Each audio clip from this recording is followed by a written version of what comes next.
Hello friends, my name is Eliza Warden and I am a violinist, singer, worship leader, music teacher, and a composer. I am here to help you answer some questions you might have related to the use of the violin in a worship service. I do not have an exhaustive list, but I hope that this information will help you as a violinist who plays in worship or as a worship leader who wants to plan a service that includes the violin. Let's begin with the first set of questions. What skill does the violinist have? Is he or she a professional, classically trained musician, or are they at the beginning of their training? Can they improvise or read music?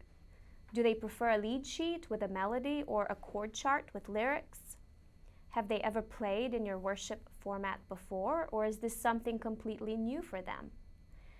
Answering these questions will help the service planner to provide the resources that the violinist needs and will adjust their expectations accordingly. A second thing to consider is what the violin can generally play. It can cover a solo line, it can double the vocal line, or play a harmony that complements the melody. One of the best ways to use a violin is to allow it to fill in empty spaces, such as introductions, interludes, or longer rests between the lyric lines. How about what the violin cannot play? In terms of notes and rhythms, it can play almost anything. However, one should consider its range and its dynamic levels. For example, the violin cannot fill in for a bass.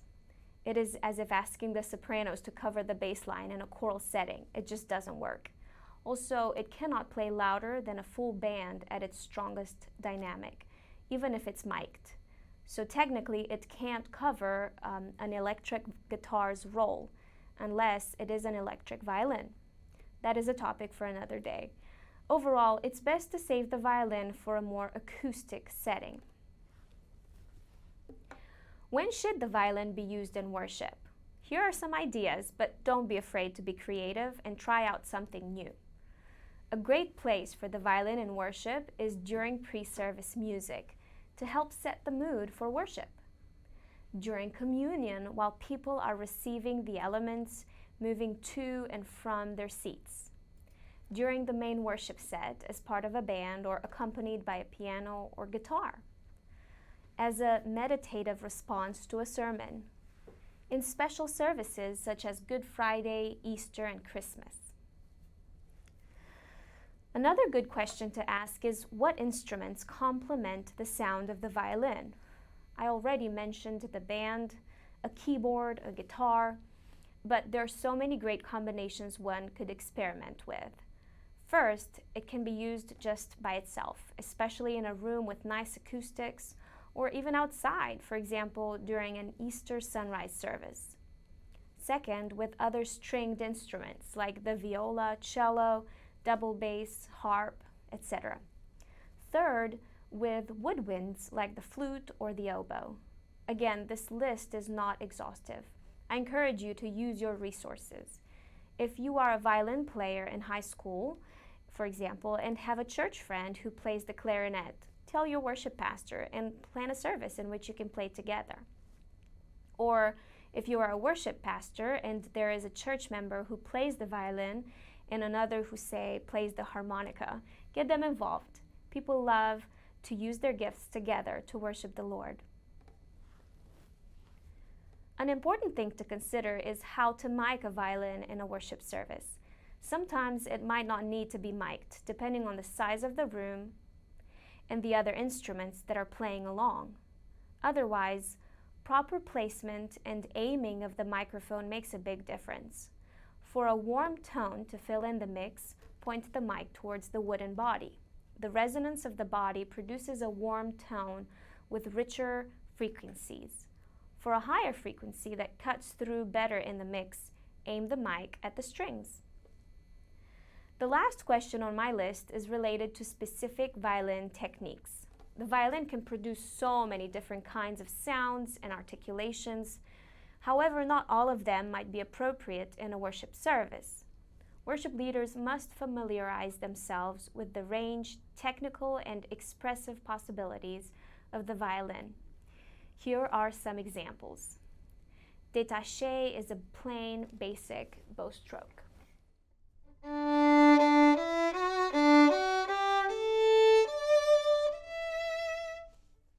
Slurs happen when several notes are played on the same bow direction.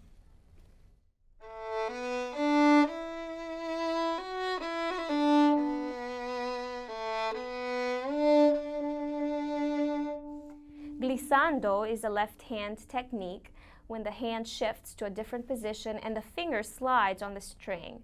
This creates a very romantic style sound.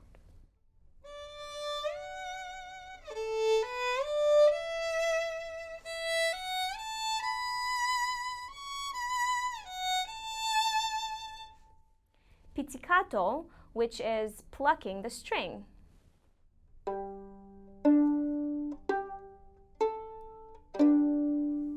It's great for a more percussive rhythmic section.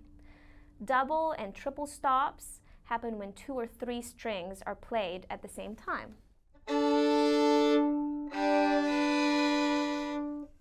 Now let's apply some of these techniques in actual songs you might use in worship.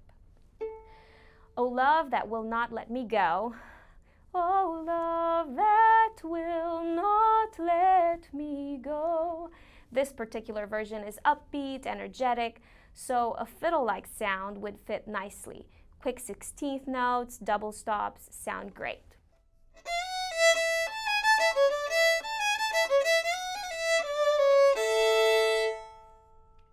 Another song that's a great example to use in worship is How Deep the Father's Love for Us. This is a great place to use some glissando and also whole notes with détaché or slurring.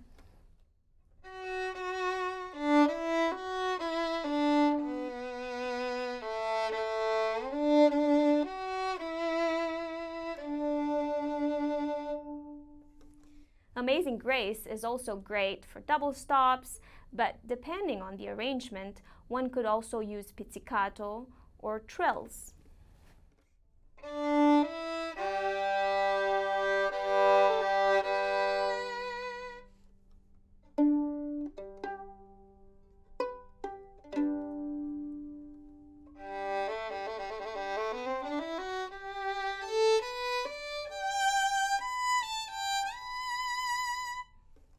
I've invited my friend Jonathan Rogers, who is an assistant professor of music and worship at Samford and a worship pastor, to help me model how the violin can be used in a familiar worship song, All Creatures of Our God and King.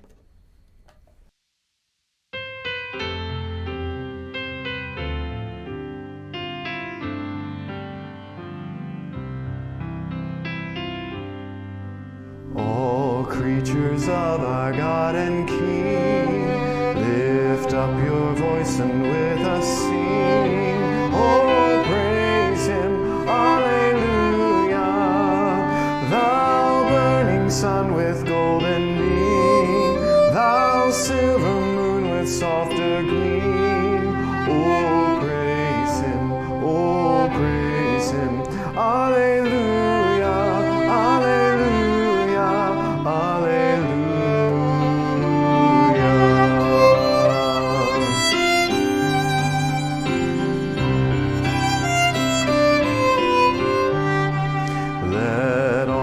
Their Creator bless and worship Him in humbleness.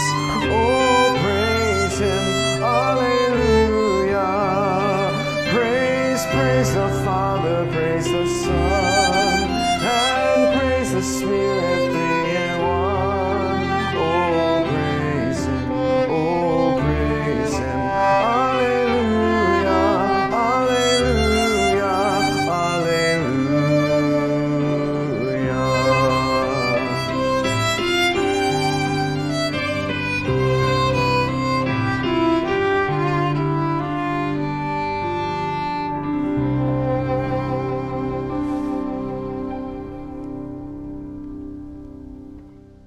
Thank you guys for tuning in, and I hope that this video was informative and inspirational. Take care.